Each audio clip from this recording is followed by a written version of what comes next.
I'm really excited today to talk to Prince, and I know you're going to get a lot out of this conversation. Prince is former military, also ended up studying computer science, and very early on into his career as a software developer, decided to make that change and break into tech sales. More than anything, if you get out of this interview, Prince's work ethic speaks for itself. Not only did he take Tech Sales Ascension, but he was reading every book he could get his hands on, networking in New York, meeting other people around him that were in the space. So congrats again. I know you're going to get a lot out of this interview, and if you're considering Tech Sales Ascension, there's a free lesson in the description if you want to give it a shot. But nonetheless, I hope you get as much out of this conversation as I did. Before I take the floor, Prince, I would love to get your perspective. Share a little bit about your background, and we'll kind of work into how you got into tech sales.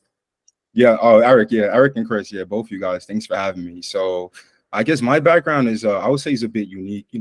I would say my professional career started off in the Navy. So while I was in the Navy, I actually did a bit of a recruiting. So those were some of the experience I really had to leverage while I was on the look for a sales position. And after my service in the Navy, I got into tech space. And then the main reason why I got into the tech space, because while I was in the Navy, so I met a data scientist while I was in the service, and he kind of introduced me to the entire technology space. He was like, hey, you should just like go to school and study computer science. And I was like, you know what, I might give that a shot, because I wanted to go to school. I just didn't know what to study at the time.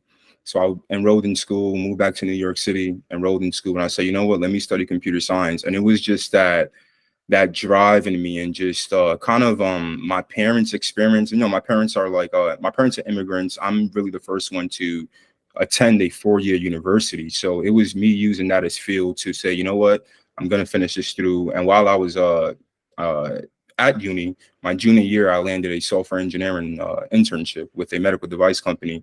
So from there, that's where I was really able to begin like my software engineering experience. And right after graduation in 2020, I went off to work for a medical device company as a software engineer. I did that, but while I was doing that, it was more so I wanted to do sales for a while. I just didn't know when to make that transition. It's like sales is like a new buzzword that's kind of hidden. While I was a undergraduate, there weren't like career fairs about tech sales. Nobody knew about it. So to me, it was just like, why does nobody speak about this space? Like, what's going on? As a CS major, all I knew about was hardcore engineering positions and just mainly developer roles. So I didn't know about tech sales specifically. So one of my friends who I would speak to on a normal basis, he would always tell me about it. And I was like, you know what, I'm gonna give this a shot. So I remember working as a software engineer. I was able to tell my manager, like, hey, I was very transparent with him. I told him, hey, I want to like shadow the sales division just once a month.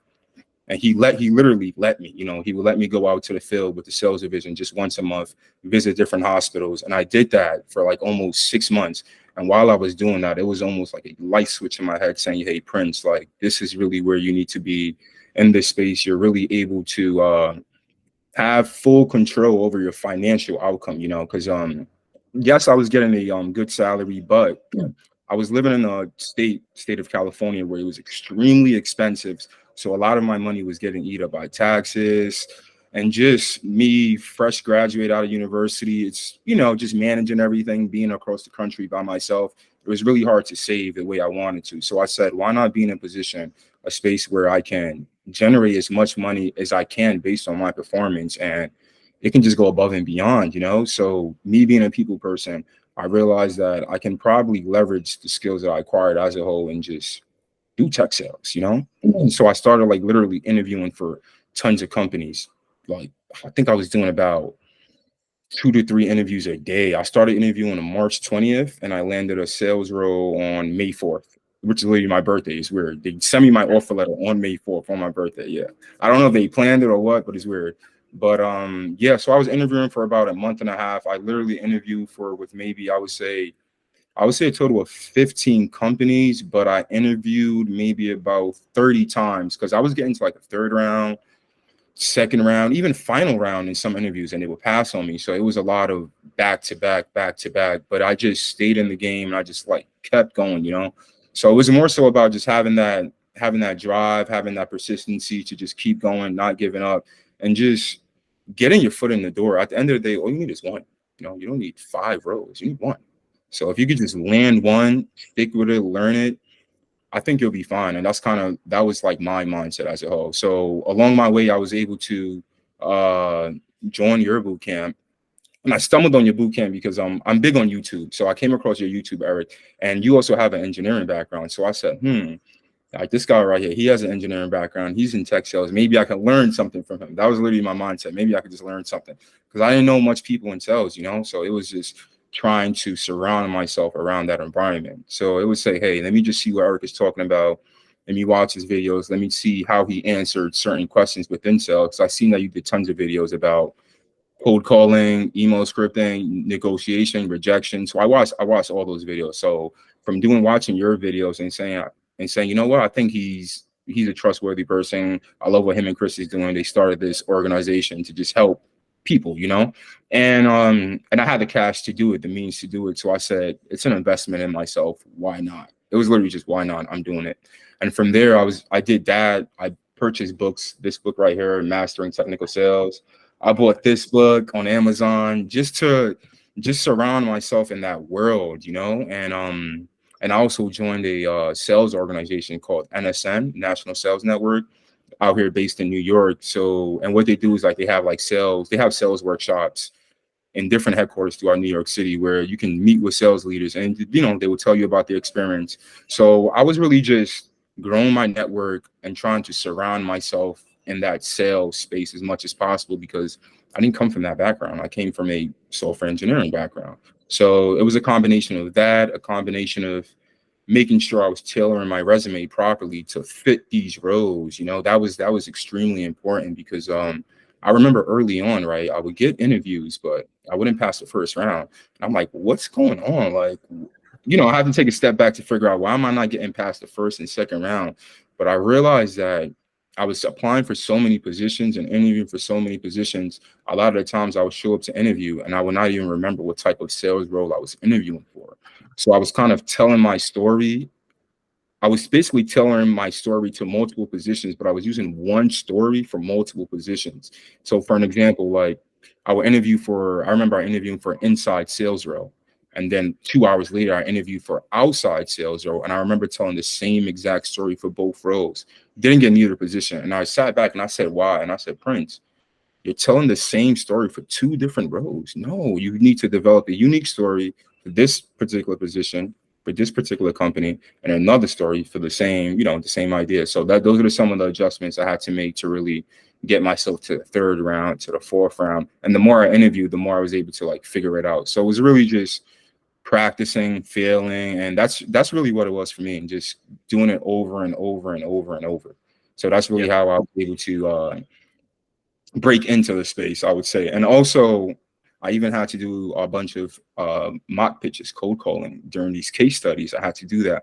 I remember reading some of the interviews and some of the templates you and Chris provided, and I would say, not that I'm using this, but I'm definitely going to review this, and I'm going to kind of tailor this to like this particular role here. So I definitely use some of the templates you guys provided. I listened to the cold calling you guys provided, and you know, just watching the videos, trying to figure out and really trying to understand the sales cycle as a whole. So these are some of the things I did to really get me in the door, and it worked. It worked. So I start my first position in 2 weeks, June 5th. They're flying me out to Minnesota for like the onboarding process, just for 2 days. But I'm going to be based out here in New York City. So yeah, so I'm excited. Excellent, man. No, I love to hear it, and congrats again, and credit to you, right? You did so many things, and you took upon yourself to shadow people in the field, to join networks in New York, to read all the books that you can, take in all the content. And I think, again, it's like, you know, any type of boot camp or education is just one piece of that. So credit to you for really getting after it. You know, I'm curious too, helping people who are going through interviews or trying to break in, right? There's a lot of good stuff that you mentioned in there. When we're, you know, I guess maybe a broad question, right? The progression as you interviewed. It sounded like first you realized maybe you weren't as focused on each one as you should have been. Mm-hmm. Then you get to later rounds, maybe experienced a little bit of rejection there. Like, take us maybe through that process and the learnings along the way. I see. So as I begin to realize, like, hey, Prince, you have to tailor your story to one particular role. From there, I was getting to the third round interviews, but I wasn't getting past the third round. Then I would say, okay, Prince, what am I doing wrong here? Then I realized that a lot of the times you have to really control the interview, meaning I don't try to let the interviewer just ask me questions all day. I try to stay away from that. So for an example, when you're telling your story, speak about your failures in your story, because they're probably going to ask you about, times you failed and how you overcame it, for the most, the basic interview questions. So highlight that within your story. Highlight any collaborative efforts you made within your story, and tailor that to that particular role. And mainly just sell yourself within your story, just kind of like always, I would say always, for the most part, controlling the interview is a big aspect of it, and try to let it flow. Don't make it seem like a normal one-to-one just conversation. Make it seem like a coffee table conversation, So I kind of came with that mindset within the interview process. Hey, I'm going to have a beautiful conversation with this interviewer, and I'm literally just trying to get to know them, and I'm going to share my background, not necessarily wait for a question, but more so just tell them who I am and who I can be for this particular position. So that was my mindset for it. And I think that really helped me along the way. No, that's awesome. I'm curious too, like, you had no formal sales experience. Like, what was the most valuable thing, to learn for you in particular, like apart from the interview process, right? Like what was the most important thing for you to learn to kind of overcome the unknowns as you were going through that interview process? You spoke about like doing cold call exercises, mock calls, email exercises. Like what were some of those things, or like maybe the most impactful things that you had to learn and teach yourself?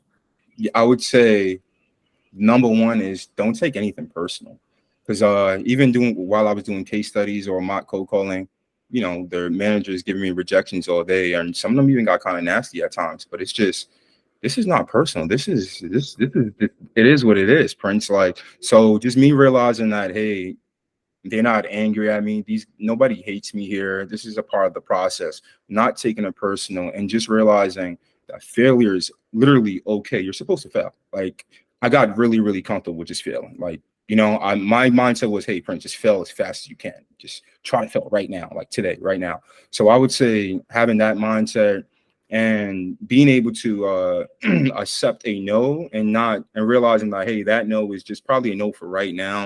It may not be a no for forever. Having that mindset, I think that's what got me through that barrier. Because as far as approaching people, being from like a big city and being, playing sports throughout my entire life, that was something I was kind of already used to, but I'm gonna be honest, coming from a software engineering background, you kind of have I don't want to say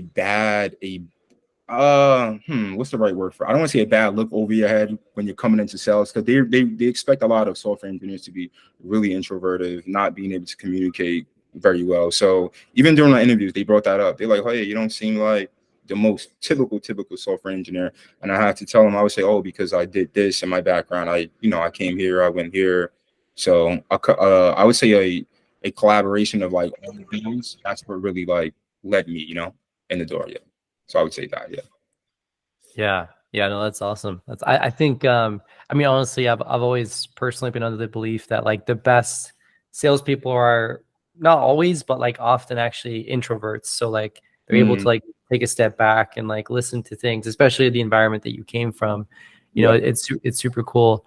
I'm curious too, like, so like you were in software development. Like, was there a specific moment in time where you were like, okay, like I just have to be in tech sales? Like, was there like a particular event or something that like caused that, or was it just kind of like, over time, like a slow burn? Like walk me through that. It was really there wasn't really a particular time. It was more so multiple conversation I had with different people that was in software engineering that went into sales, friends that were working within sales at companies like Microsoft, and just the type of conversations I would have with them. I just couldn't believe what was going on at these companies, or as far as on the financial side of it. I'm going to be like flat out honest. On the financial side of it, it was just some of the money these guys were making, the flexibility of lives they were able to do, the type of people they were able to meet. And I would say a lot of times I was sitting at home coding all day, and I would say, this is not really, I enjoy it because I have the freedom, but I kind of want something different and more, So it was more so about which space can give me that. And based on the conversations I had with so many people in this space, I said, no, this is the space for me. Like, there's a reason why you're in undergraduate, they don't really speak about it. There's a reason, like, there has to be a reason. So it was just a combination of that really made me, it was like a light bulb switch. Yeah.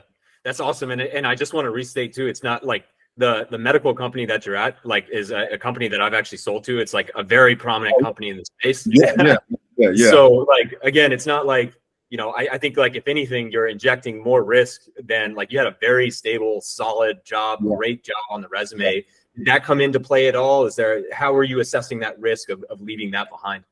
It's funny because when I had a conversation with my manager, he said something to me. He basically said the fact that you're young, you don't have like a family you have to take care of, and you're very, he knows me very well. He knew me for about a solid year and a half. He knows that I'm very like driven. So when I hone my mind on something in particular, I kind of just go full force at it. So he said you're kind of in a position where if you want to make a leap to something, you can, because you have the flexibility and the means to do so. So I kind of live my life where I don't want to have any I'm sorry, I don't want to have any regrets. So the fact that it was on my mind almost 24/7, it was just like a call and a feeling, you know. And it was just like, hey Prince, just go for it now, because a year from now, you've been thinking about this for a year already, you know. You've been kind of interviewing here and there once, you know, but you're not really pushing full force at it. You're just taking like light jabs. Just go full force. So it was just that me wanted to go completely full force at it. Yeah. And just wanted more control in my, like I said before, my financial outcome. Because even when I look at it, so I started working about 14 years old, right? And while I was working, I always had a job that was, you know, you get like a salary, your biweekly pay. I always had a job like that. This is literally my first role where I'm getting those sales benefits, obviously, because sales compensate you like that. So I said, hey, this is the first time you're doing something different for the first time. So why haven't you never done this? Why did you stick to one path for 2 decades? Like, why? Well, you know what I mean? So it was just, why haven't you never made this leap on this side? So it was more so, why not for me? You're obviously like pretty intelligent. You've been in a technical field before.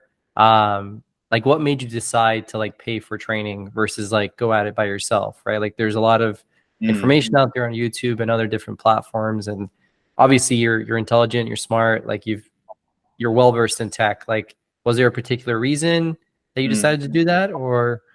I'm gonna be very honest. I don't think anybody could do it themselves, you know, as much as you think you can. I feel like you have to kind of expedite your process if you can. So my way of expediting this process was getting around, you know, guys like you to say, let me just learn from them. Let me just learn from people that think like them, to literally expedite my process. Because I didn't want to interview for 6 months, that without a job for 6 months or something, you know, that it happens, but I didn't want to be that person.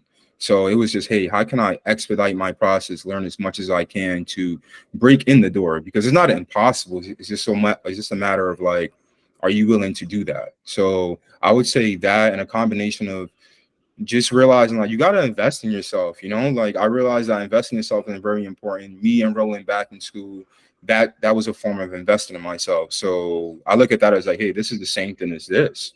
This is a boot camp that you have to pay to learn. Why not? You know, you can't just get everything for free. It just doesn't work like that. So unless you get lucky.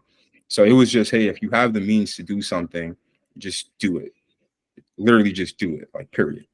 No, that's great. And really congrats again. And for everyone watching as well, Prince let us share his LinkedIn in the description. So if you want to connect with him, pick his brain about his experience, definitely feel free to do so.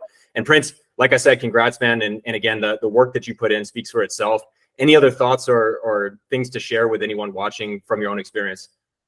Yeah, just one last note here. I would definitely like to say, for everybody that's, you know, in the interview process trying to break into tech sales, just keep striving and just fail as fast as you can. If you're getting rejected in these interviews, that's okay. It happens. Just continue, just keep striving, keep pushing. It's gonna happen. If it takes 2 months, 3 months, don't worry. The most important thing I would say is try to broaden your network. You know, go on Eventbrite and Meetup. Join these sales meetup events. Literally do that. It helps. You'd be surprised who you may meet there. They may connect you to an opening at this particular position. So I would definitely like take advantage of those. And I'll also invest in yourself. That's extremely important. You know, listen to sales podcasts, join sales groups if you have to, purchase a boot camp. This is something that I would definitely like pursue. And and really just overall, just don't give up. Don't give up. Continue to keep striving. I would say that's the most important part. No, really well said, and congrats again. And again, I think it's just great to see how much effort you put into it and how quickly it can happen when you're really focused in. So all credit to you, and yeah, good luck, man. I'm very excited for you. Thank you guys. Appreciate you guys both. All right, talk to you soon. Yeah. All right, see you.